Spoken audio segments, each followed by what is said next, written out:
Delhi NCR में बढ़ता प्रदूषण लोगों को परेशान कर रहा है। इसे लेकर चिंता तो सभी जता रहे हैं, लेकिन प्रदूषण रोकने के लिए कोई भी सार्थक पहल नहीं हो रही है।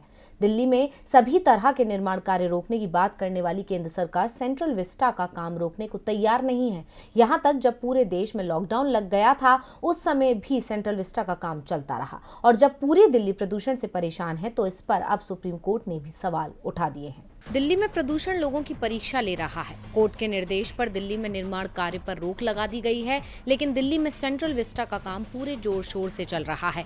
ये मामला अब सुप्रीम कोर्ट भी पहुंच चुका है। आज सुप्रीम कोर्ट में हुई सुनवाई के दौरान कोर्ट ने केंद्र सरकार से सवाल किया कि क्या सेंट्रल विस्टा परियोजना का काम जारी रखने से प्रदूषण नहीं बढ़ रहा, क्या इसके निर्माण कार्य से उड़ने वाली धूल से प्रदूषण नहीं फैल रहा। कोर्ट ने नाराजगी जताते हुए केंद्र सरकार का पक्ष रख रहे सॉलिसिटर जनरल तुषार मेहता से इसका जवाब देने को कहा। इसके साथ ही दिल्ली, पंजाब, हरियाणा और यूपी सरकार से ये बताने को भी कहा गया है कि ये निर्माण कार्यों पर प्रतिबंध के कारण प्रभावित मजदूरों को उनके कल्याण कोष से मदद करने की स्थिति क्या है।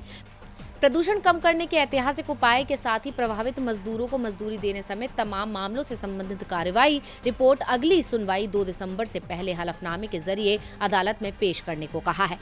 सुप्रीम कोर्ट ने कहा कि प्रदूषण नियंत्रण को लेकर जारी निर्देशों का पूरी तरीके से तत्काल पालन करें, अन्यथा हमें एक स्वतंत्र समिति गठित करने के लिए मजबूर होना पड़ेगा। सुप्रीम कोर्ट ने राज्यों से ये भी कहा कि वायु प्रदूषण को तत्काल कम करने के लिए अब तक क्या क्या उपाय किए गए हैं, ये भी बताया जाए।